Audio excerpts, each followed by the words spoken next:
Hey y'all, hey, we are back for another review of Sistas. I know, I missed a couple episodes. Life has been taking me through the ringer, child. It's been a lot going on. I'm almost, at this point, the sixth sister at this point. There's just a lot happening. Well, that was happening. Things are slowing down now. Either way, I'm here and I'm gonna give you a quick update. If you want to play by play, there's tons of amazing reviewers that will give you the information that you may have missed. But to get caught up, Karen has lost one of the babies and she's in the midst of kind of like a postpartum / grief / medical malpractice / what appears to be like psychosis by the end of the episode. Like, she has a lot going on in her mind and we have to deal with that. Andy is kind of reeling from all she had just went through as well. Fatima can't figure out how to help Zach because he's just as affected. It was his child. Sabrina is in the midst of confronting Rich and Penelope because they came into her place of business to speak their pieces. The other doctor, Dr. Vaughn, if I'm not mistaken, is giving Andy like some back office insight on how racist Dr. Cruz truly is, and you know, kind of slick giving the information so she could do what she needs to do because she is the lawyer. All right, so we're on season 9, episode 5, entitled "Heavy is the Crown."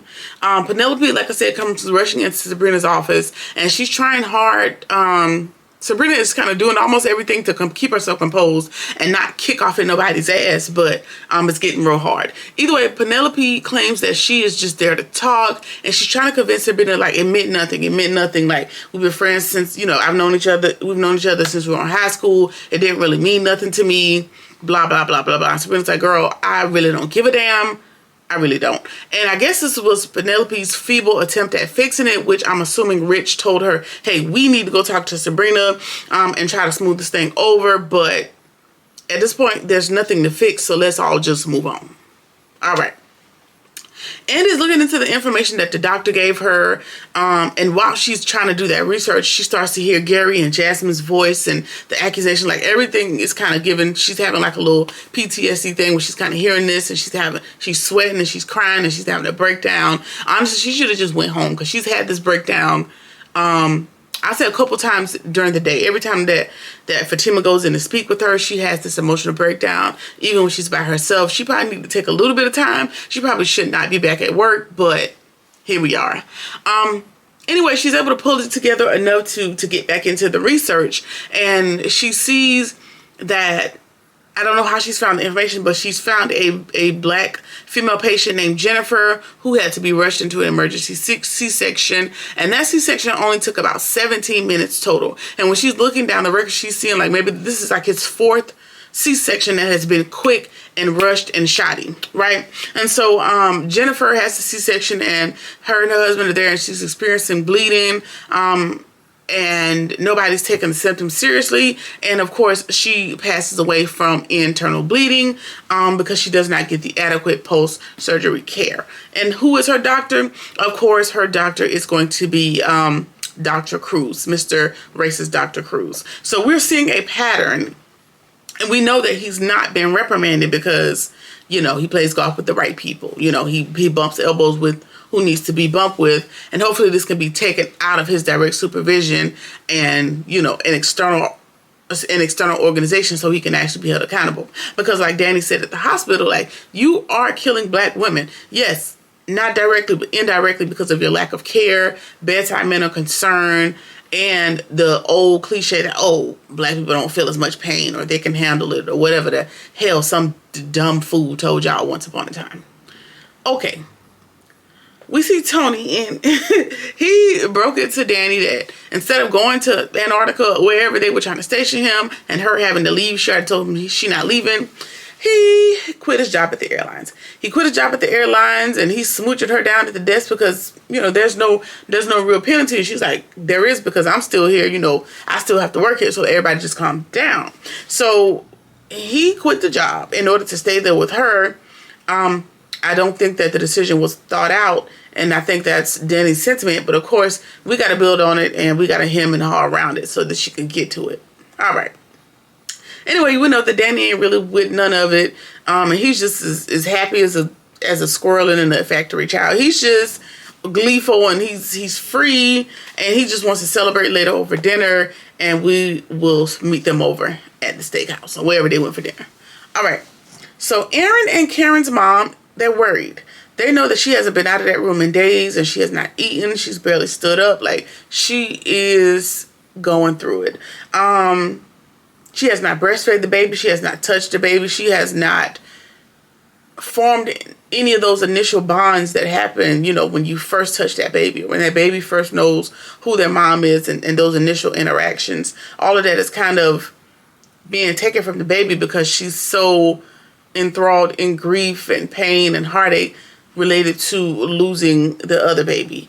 And so they know that they kind of have to help her along, but they have to be delicate because she's in a very delicate place.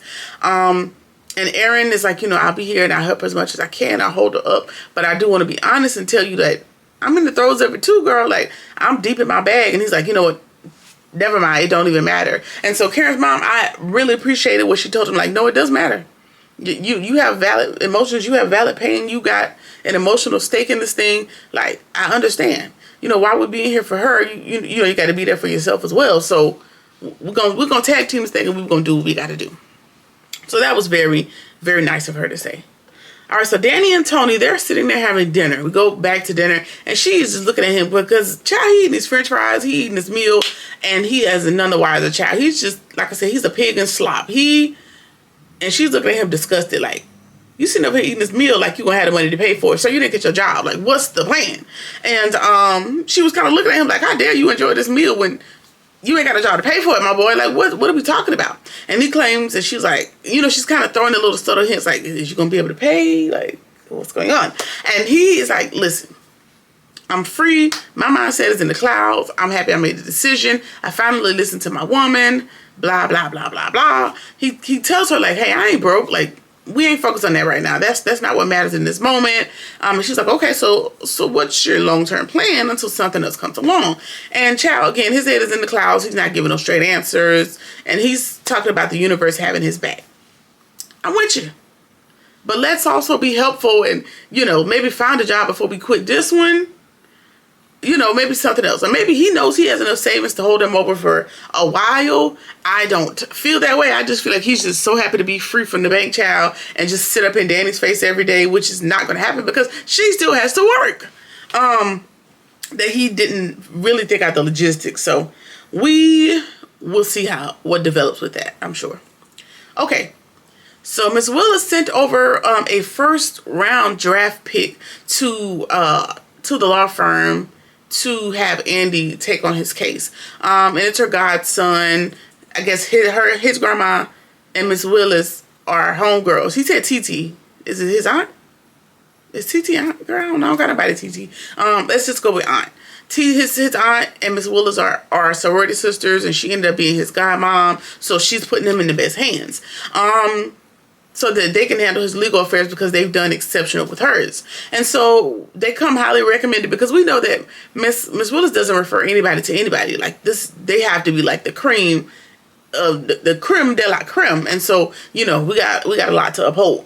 So Fatima looks over his contract while Andy is kind of in the midst of a breakdown while handling some other stuff, blah, blah, blah. And she tells him like, hey, that contract is horrible. They own your face, your likeness, and everything, and probably in perpetuity because that's how a lot of that crap works.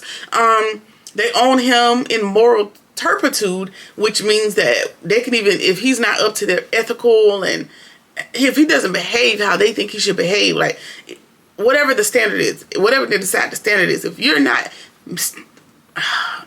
up to whatever that standard is, they can let you go with no money, no compensation, no severance, and leave you out to dry because they're more interested in saving their image as opposed to you as a person.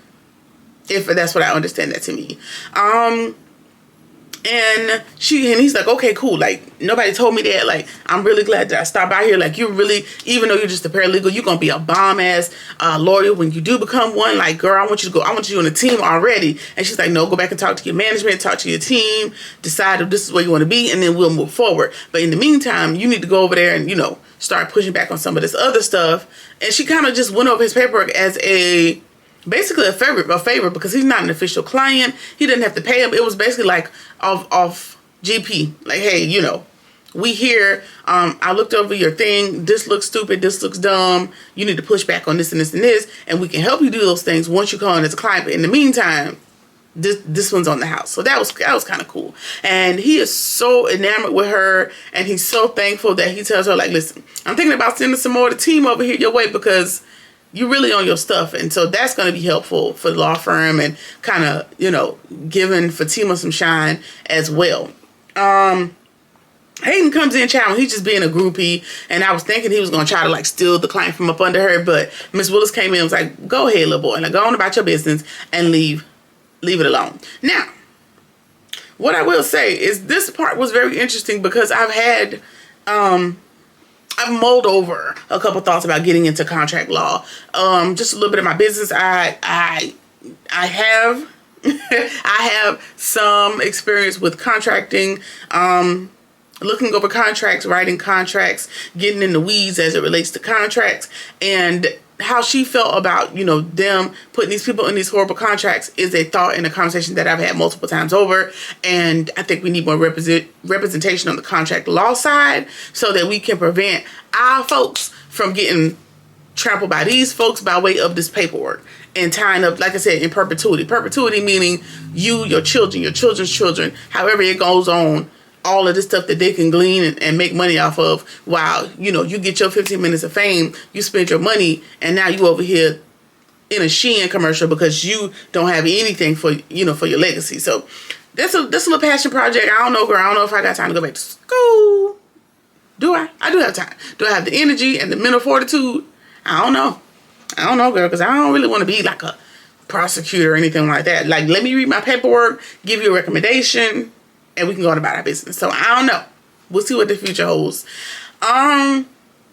Either way, we move on, and Aaron is kind of able to coax Karen out of the room, so to speak, because she just wants a bottle of water. And he's like, okay, it'll be a while because your mom went to the grocery store, but I do have a case in the car. I'll go grab you a bottle. I just put the baby to sleep. There's nothing to worry about.